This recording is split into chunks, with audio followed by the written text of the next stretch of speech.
The train keeps rolling, ladies and gentlemen. The Eagles continue to fly. Welcome into Eagles Uncovered, presented by the Undroppables. I'm Brad Wakai. That's Tyson Gentry. We need a statue if the Eagles win the Super Bowl.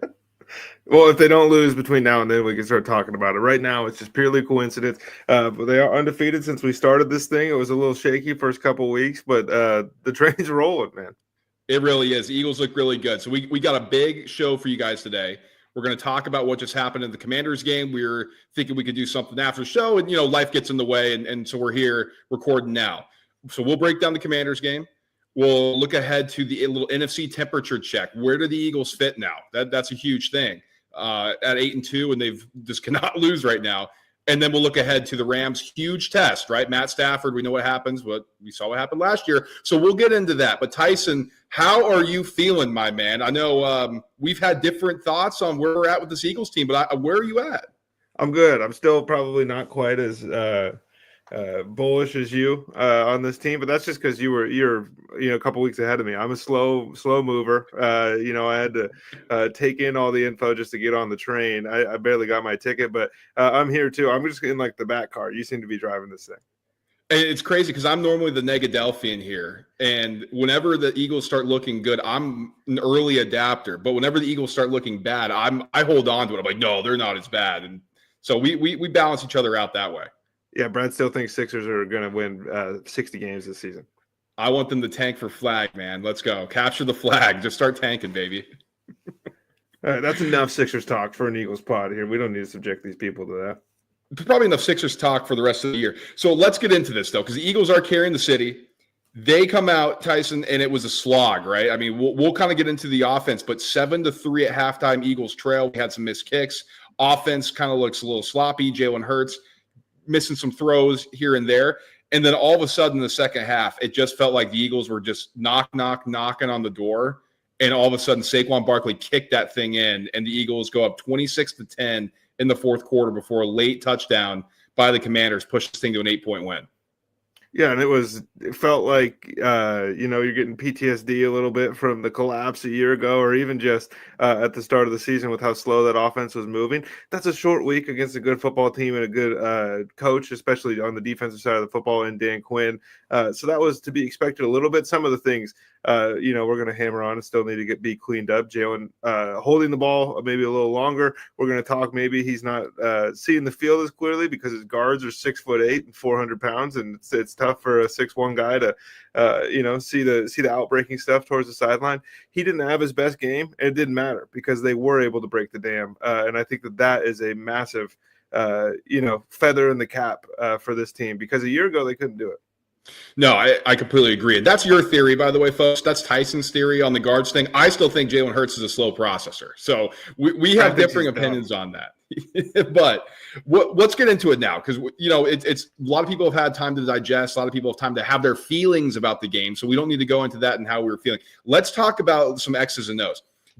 I think that there's a clear ethos now of this Eagles team where they're going to run the football. And it's similar to what we saw a couple years ago where with Shane Steichen, they just wanted to come out and be the passing attack, EPA per play. Let's push the ball. And it's like, dude, you guys got a great offensive line. Run this freaking thing.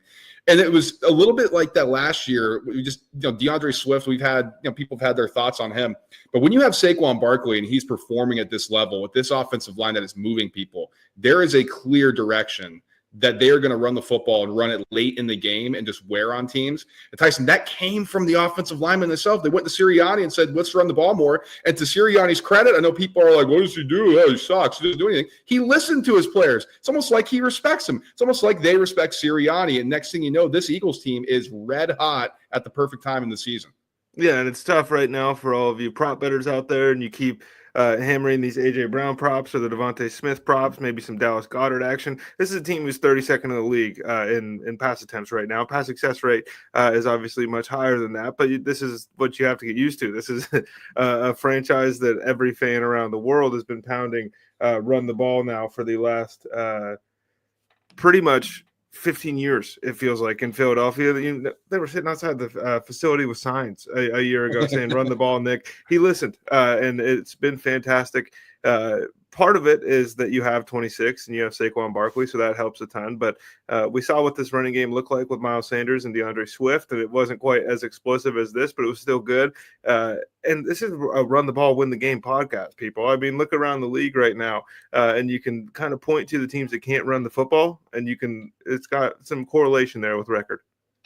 I thought on the other side, the way they limited Jaden Daniels was impressive. I mean, you look 22 of 32 for 191. Jaden Daniels, he's going to have a high passer rating, right, or a high completion percentage. That's the type of football player he is.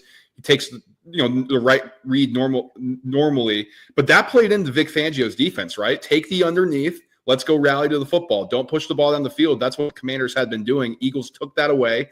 We're able to rally. We're able to tackle. We've talked about how they've improved as tacklers since the bye week, basically, and that was a huge thing in this one. Brian Robinson, 16 carries, 63 yards. It's less than 4 yards a carry. I thought that was a huge thing as well. They completely erased Terry McLaurin, which we can talk about. But I thought this was just another great defensive performance. And Tyson, everybody's kind of waiting for the other shoe to drop. I don't know if it is. Yeah, we're going to find out a lot on Sunday because maybe, Jaden Daniels, look, he's an awesome player. Only, was it 2 catches by wide receivers in the game last Thursday? And that's not the way Cliff Kingsbury wants to play offense. That's not the way the Commanders have done things so far this season. So Matt Stafford certainly is going to provide a little bit because he's not going to be scared of Q and Cooper DeJean and those guys. And maybe he will be. We'll find out. But this defense was awesome again. I mean, Zach Bond's flying around. They're hitting people. They're making plays. But, Brad, I think the bigger thing for me for the defense is they rose to the occasion when it mattered. On 4th and 2, Dan Quinn probably, is 50-50 between the analytics nerds and guys who just want points. In that case, I feel like you got to kick it. Regardless, it's 4th and 2. Zach Bond, Reed Blankenship, fly out, make the stop. And then is there a better closer in the NFL right now than Reed Blankenship when the Eagles need a takeaway to win a football game? And every single one of his picks looks the same. Have you noticed? Yeah, just like scoop something up, man. It's crazy. And, our boy CJ Gardner-Johnson, he tried to make one at the end too. He was like, I'll let Reed close it, and then I'll just pick up the scraps. That's kind of what he goes for. That's how it's been going. 15 tackles for Zach Bond, I'm noticing here. I'm looking now. 10 for Nakobe Dean. This is back-to-back weeks that we've talked about the linebackers doing their jobs. 9 solo tackles for Bond, 8 for Dean. That's huge. That means your guys are getting down, filling the hole, making a tackle, making a stop when necessary. And it's impressive, man. I mean, these linebackers, the most maligned group, right? Like, they had to go get Devin White. Oh my God, why did they draft so-and-so? And this is a real strength of this team. Yeah, and it makes your job a little bit easier when Jalen Carter is wrecking games. Jordan Davis, good again. Milt filling in there. And it's the defensive line group at the beginning of the year. It was like, oh, man, there's no Hassan Reddick here to save you. There's no premier kind of pass rusher, and the pass rush has gotten better, but it's really gone from the inside out. This was something we talked about a week ago. Maybe Jalen Carter gets another game-wrecking win here just like he did against the Saints, and he was awesome. I mean, he had 3 pressures in under 2 seconds with the lowest time to pressure in the NFL of any interior defensive lineman with 3 pressures this season. On the 4th and 2 that we were just talking about, it was a bobbled snap and the guard pulls and Jaden Daniels almost loses the ball. That leads to a broken play. Who knows? Maybe that was supposed to look a little different. But Jalen Carter's in his lap as soon as he touches the football, and that just blows up the whole thing. And it's been a while. It's been all the way since Fletcher Cox, since the Eagles have had an interior defensive lineman this good. It feels nice to be able to replace that, production. And Brad, last thing for me on this game, can we give Cam Jurgens a little respect, just a little bit? Oh my God. And I thought the broadcast did a good job. I mean, Al Michaels came out of his malaise and was like, "Oh, Cam Jurgens pretty good," and Herb Street, knowing him from college, and kind of give him a shout out. But all I heard from everybody, the Eagles' offensive line isn't be good because of Jason Kelce. Folks, there's 5 guys in the offensive line, and Cam Jurgens was handpicked by Jason Kelce. And maybe we get a little jaded by that because we're like, we follow the Eagles, and if you're listening to this podcast, you're an Eagles fan. And so you understand that, and you're listening to everything that comes out of training camp and all that. But the conversation surrounding this Eagles offensive line wasn't going to be good was so ridiculous and so misinformed. So it's good to see that them starting to get some flowers, and especially Jurgens. Everybody's like, the drop-off's going to be insane. Yeah, and I thought this was Becton's worst game of the season. And they were still able to, put the boots to Washington when it mattered. And shout out Grant Calcaterra recovering the fumble by Dallas Goedert. boy, oh boy, it looked like he knew Goddard was going to do something crazy, and he was right there to scoop it up. So that was a huge hustle play. And that, honestly, Tyson, like, it's kind of tongue in cheek, like, oh, hustle play, and yeah. That means the team is locked in. Like, if you're not playing hard and if you're not buying into this, there's no way the backup tight end is sprinting down the field to trail the number one guy just in case that there's something funky that happens.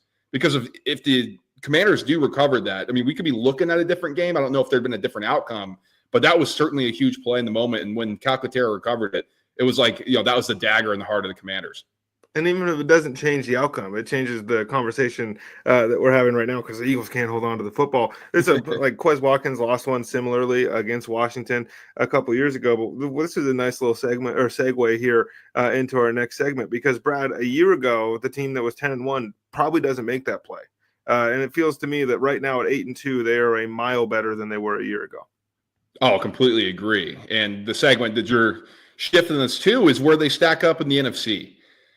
Tyson, I got to say, man, I've been bullish on this team for 3 weeks now. I've been saying, God, it just looks different. We have some tests with this defense that we want to see, and check one on the first, right? This is the stretch. Commanders, Rams, which we'll get into in a little bit, and then the Ravens. Check one. We got 2 more tests we got to pass. Offense, we'll discuss that a little bit more in detail coming up against the Rams, but I got to say, man, it's hard I still think the Detroit Lions are the best team in the NFC. The Eagles are not that far off. Yeah, I think it's maybe maybe we're biased, but I do think it's maybe a little closer than is being represented across, all the content you guys are going to consume out there. Lions are 1, and then there's a massive gap to the Eagles at 2, but then there's another massive gap. And I think that at this point in the season, you can confidently say that they're the second best team in the NFC, and I don't particularly feel like it's that close. I mean, some of these other teams in the NFC are a little fugazi. We're seeing some guys come back to earth. We're seeing Kirk Cousins score 6 points. If Saquon catches that pass, I mean, we're 9-1, and now we're having a whole different conversation about the temperature check.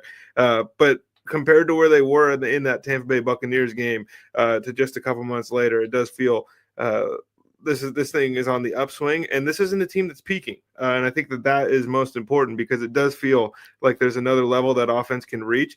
But, dude, I can't lie. I'm still waiting for the other shoe to drop with this defense. Like, I'm with everybody else. This is not something I'm used to. Detroit Lions 9-1, Eagles 8-2, Vikings 8-2, Packers somehow 7-3, Commanders 7-4. The Vikings, that feels like a Fugazi 8-2. The Packers, that's kind of scary because they're 7-3 and they're playing the way they've been playing. They just escaped against the Bears. Holy smokes. I do think the classy NFC is the Lions and the Eagles. They're going to be battled up for the 1 seed. I think so. I think hopefully, they're battling for more than the 1 seed. This is a game that the entire country would love to see later in the season. But the only way you're getting to later in the season, Brad, is if you get through these tests that the Eagles have coming up.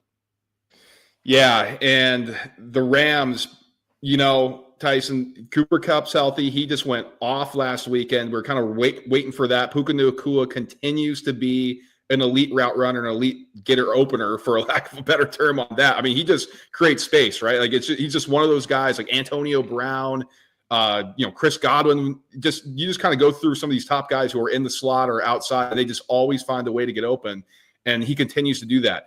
Kyron Williams has cooled off now. He was getting into the end zone every single week. He has cooled off. Is that, kind of some actual variance coming back? It's like, dude, you don't score every week type of thing. Like, this is the NFL. I don't know. Or is he in a boom spot? The Eagles, they performed well stopping the run recently. I still think that's where I have a little bit more hesitation on this Eagles defense than even the secondary. I think the secondary is fine. Darius Slay, he may be the third guy now. Tyson, last year, he was the only guy, and his drop-off hasn't come off too far. We look at year-over-year numbers. We thought he was cooked last year, at least majority of fans did. That was the conversation. But I think it was more he looked worse because everybody else was wide open too. It looked like there was nobody doing anything in the secondary. So Slay's kind of kept his level the same. You had Quinion Mitchell. You had Cooper DeJean in the slot. The secondaries, the safeties have been good. So I am more confident, I can't believe I'm saying this, in the secondary than the run-stopping unit, even though that has been fairly good.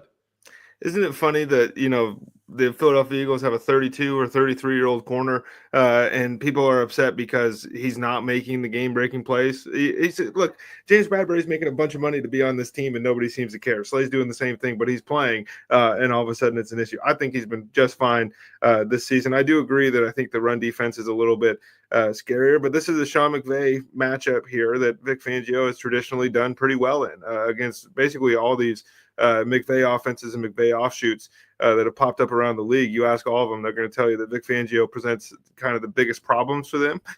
Maybe there was a little something to that in the offseason when he was like, I don't give my assistants all the secrets. And we were like, yeah, whatever, dude. We're getting John Gann 2.0, and none of us want that. He's been fantastic. You mentioned Puka Nacua. And I think there's a sentiment out there amongst Eagles fans that, well, Quinyon Mitchell is just going to lock him up. This is not Cliff Kingsbury. He's not going to trot him to the same side of the field over and over and over again. He's going to move. He's going to find matchups that aren't against Q. He's going to be in motion all the time, and then you still have to deal with Cooper Kupp. Cooper DeJean has been fantastic, and he's I think smarter than most rookie corners that we've seen recently as Eagles fans. But Cooper Kupp's a genius. He's a football genius. So don't overreact if Cooper Kupp ends the game with 7 catches for 70 yards and Puka Nacua goes off. They're fantastic players. This is a true test for the secondary now because it's not through Zach Ertz. It's not through Austin Eckler. It's through these two guys on the outside, and they're better than just about everybody they play against. So let's go back to last year, because this is kind of a similar thought process I think a lot of people had, because the Eagles, and I don't know how this works, but they're going back-to-back years out to LA. We're always in LA. It's weird. The Eagles, remember, because the whole thing was Stafford's going to carve up the secondary, and everybody thought they were. And this secondary last year was way worse than is this year. And the Eagles shut them down. They won 23-14. It was kind of shocking. And Tyson, I think it's because this Rams offensive line continues to have issues blocking people up front. So when I'm looking at this game, yes, Cooper Kupp is healthy. Puka Nacua is really special. But if you can't block a 4-man front and let Josh Sweat eat, Jalen Carter stepping up into Stafford's face from the inside, which is where we've seen him struggle, and then kind of some other guys on the outside getting after him. I know Bryce Huff got wrist surgery, I think, today I saw. He should be back towards the end of the season, I think was the report. So Jalix Hunt, I mean, you're going to have to step up here, man. I mean, let's go. But, so Sweat's going to have to step up for sure. There's going to need to be pressure off the edge. That has to happen. But, Carter, anybody up the middle who can make Stafford not be able to step into throws, that's huge here. Tyson, I think that's the secret, man. Like, if they can get after this offensive line, again, this secondary is better than last year's. So, sure, they may not be able to clamp them, but if Stafford only has 2 seconds, 3 seconds to throw, somebody's in his face, I think that's an advantage Eagles. Yeah, and he's not necessarily the kind of quarterback that's going to decide that he's okay losing a game by only checking the football down. He will push that thing down the field a little bit. You have to be, wary of the check down, obviously. Matt Stafford is still ridiculously underrated. But this Rams rushing attack, I think, with some of the duo blocking, and maybe they're going to try to erase Jalen Carter. This is a Jordan Davis spot. This is a spot that Vic Fangio came out and said, I think he's been doing a lot better. He looks better against the run. This is a game that you need him. I think that this might be a 2-down and out game for Jordan Davis instead of just, you get the start to start the game and then we don't see you again for 4 or 5 possessions. I think he's going to be on the field a ton, and I'm really excited to see that. Let's talk about the offense, because the Jalen Hurts questions are still there. He played really, really well in the month of October, no turnovers, and that was a huge reason why they won. You play the Cowboys game, and all of a sudden, basically the old curse, right? Everybody's talking about it, and all of a sudden it happens. And then this one, turning down some throws, was late. Tyson thinks his vision's a little bit skewed by the big guards. I think that's something. I don't think it's everything. Just like, I say I think he's a slow processor. I think that's part of it. I don't think that's entirely the case. But I think he knows, Tyson. Now, this is me being his head. This is speculative. So, I mean, I could be completely off. I think he knows that when he turns the ball over, it hurts the team. So he's being more conservative than just throwing the ball up like he did last year. Where it was like, we'll just try to push the ball and see what happens. So I wonder if that's playing a part in it. But for this Eagles team to really take that next step on offense, everybody's calling out Sirianni, everybody's calling out Kellen Moore. Plays are there, man. the throws are there, and he's got to hit those things. They have to move the chains to take those chunk plays, get people out of the box, and let Saquon Barkley eat. Yeah, it does feel like timing's off a little bit here with the Philadelphia Eagles offense right now, and whether that's still getting used to the Kellen Moore offense, or if it's just other things, little details that need to be cleaned up. Jalen got concussed, I think, for sure. I don't know how he passed protocol a week ago. I think it was on that silly trick play that we didn't even talk about, but that's straight out of a Madden playbook. And then later in the game, on the goal line there, Devontae Smith, A.J. Brown crossing, Hurts starts rolling left. That's an easy Devontae Smith touchdown. They crash into each other, which leads to Hurts kind of getting crushed there. So those are the small things that you want. But the other part about this timing thing is it's just reps, and it's reps and reps and reps. This is an offense that's been together, and I think that's the confounding part about this whole deal is that maybe we're looking at this and we're going, well, you've thrown the ball to A.J. Brown since 2022. You played with Devontae Smith, for the better part of the last decade, it feels like, just kicking around the same university for a while and now on the same NFL football team. I think this passing offense has another level to get to, and I think it has to in order for the Eagles to get to where they want to go. Brad, are the Rams the team to exploit that against? I don't know if they're necessarily the I mean, I thought it would be the Commanders. They don't have a good secondary, and we were talking about A.J. Brown, is he going to eat? And 5 catches, 65 yards. That's solid. I mean, we were expecting a little bit more, maybe 100 yards, especially in that matchup. But it was kind of a weird game. I mean, just it was sleepy in the first half. It was hard. But Tyson, I got to say, it was Thursday. Yeah, not that I'm necessarily concerned, but the lack of involvement of Devontae Smith now that A.J. Brown's back. Again, I don't want to say I'm concerned. I don't want to say it's a red flag. I don't want to say that I don't want to use the word concern because it's not necessarily it, but it's kind of eye-opening to me. 4 catches, 29 yards. This guy, when A.J. Brown was out, was showing why he's the number one. Why isn't he stretching the field? Why isn't he taking these 20-yard in routes? Why is it just these little 5-yard out routes that he's getting involved in? It's kind of shocking to me.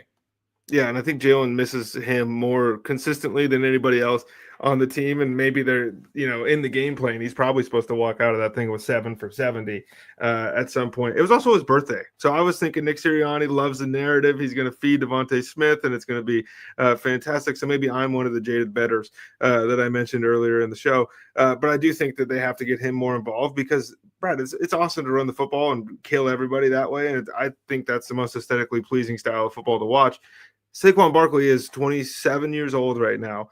He's got 197 carries or something to this point in the season. That's not accounting for any receptions. You kind of want to you want to leave some tread on the tires here for the playoffs once it becomes okay. Now it's December, January, February. Let's really crank this running game up. So I'm hoping this leads to a Smitty game. We've been pretty good about calling our Devontae Smith games here on this show since we've started. I do feel like the Rams are going to be one. I think that this is a time where look, anytime you have a younger defensive coordinator and a young defensive group, you want to take away 26 and you want to take away 11. You can't take away all 3, and that leaves Devontae Smith on an island.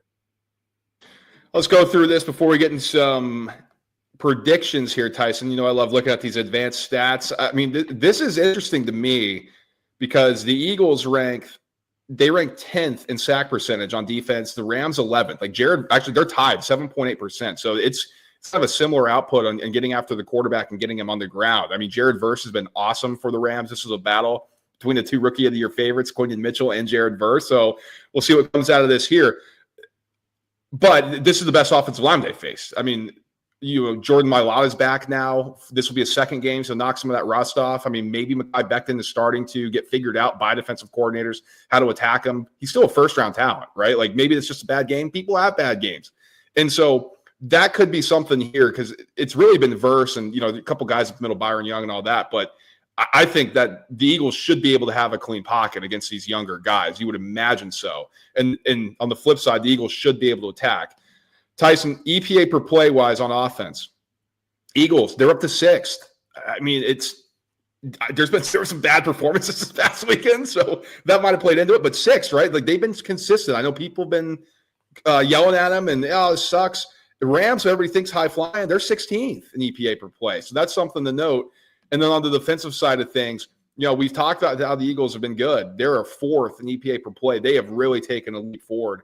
And then all the way down in 18th are the Rams. So not quite as bad as the defenses they've had in years past, but still below average. So, this on paper, in terms of these metrics, this is something the Eagles can win. Well, Brad, we don't play the games on paper, do we? We play them on the field. What do you think happens on the field on Sunday between the Philadelphia Eagles and the Los Angeles Rams? The Eagles are going to win this game. I think that they're going to get 5 sacks on Matt Stafford. They're going to make his life difficult. We will do bold predictions coming up in a little bit here, but I think the Eagles keep it rolling, man. They're going to go out there. I think this is an offensive explosion game. We finally see this offense clicking, all that concussion talk with Hurts, and it's put to bed. And I do think we see that offensive attack, and the Eagles come away with another win.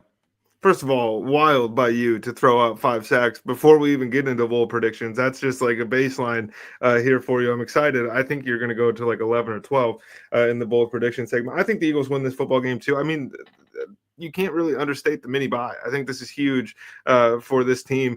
They catch the bye in week 4, and we're all kind of like, yeah, that's not great for a team that wants to go to the Super Bowl. But catching your Thursday night game at this time of the year almost allows you another one. Interesting practice report today, right? Like Jalen Hurts he would have not practiced. He's in the last part of his regimen there to get healthy. He's supposed to play. Devontae Smith pops up on the injury report. Folks, they're all going to be good to go, and that's a great spot to be in. Positive momentum is huge, and I think they keep it rolling. Okay, let's get into bold predictions here, and I want to throw it to you because last week I was way off. I had Smitty, so it was maybe going to be a little sneaky Smitty game, and that wasn't quite there. Honestly, I thought it may have been the Dotson game. They threw him that out route early and got him the yardage. I was like, oh, maybe this was the Dotson game. That it didn't come to fruition. I'm still holding on to my Dotson prediction, but I was wrong on Smitty. I forget what yours was. I think it was, well, let's see. I had something to do with Jalen Carter. I really wanted to do Q pick again. I spaced it as well. My bold prediction was the Eagles were going to win that game by 8 points. It wasn't going to feel all that competitive in the second half, but it was going to be a scary first half, and I nailed it. My bold prediction for this week. Brad, I've been going to the well on Quinyon Mitchell to get his first NFL interception. How about I just go over to Cooper Zine here in that side? I think Coop picks off Matt Stafford as he's looking for Cooper Kupp somewhere over the middle of the field, potentially some safety help there. But I think he's a little bit quicker than Matt Stafford's going to be prepared for to start. And look, he's not going to get burned twice, so Coop's got to get him early. Tyson, I feel like you're going to hate me for this. My bold prediction is Quinyon Mitchell intercepts a pass this weekend. Yeah. So Tyson's been going for it, and he feels like he might have gotten the curse on him.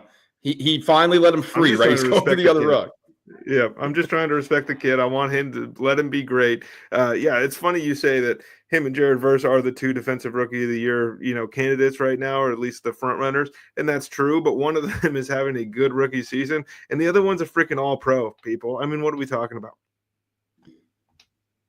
Quinyon Mitchell is going to be challenged by Matt Stafford. It's not like you said at the beginning. It's not going to be like, he's been good. Let's kind of stay away from him. Matt Stafford's going to be like, do you guys know who I am? I'm going to throw my guys. You got to show me. We're going to have opportunities in this game, and it's going to be a big one, and Mitchell's going to pick the ball off.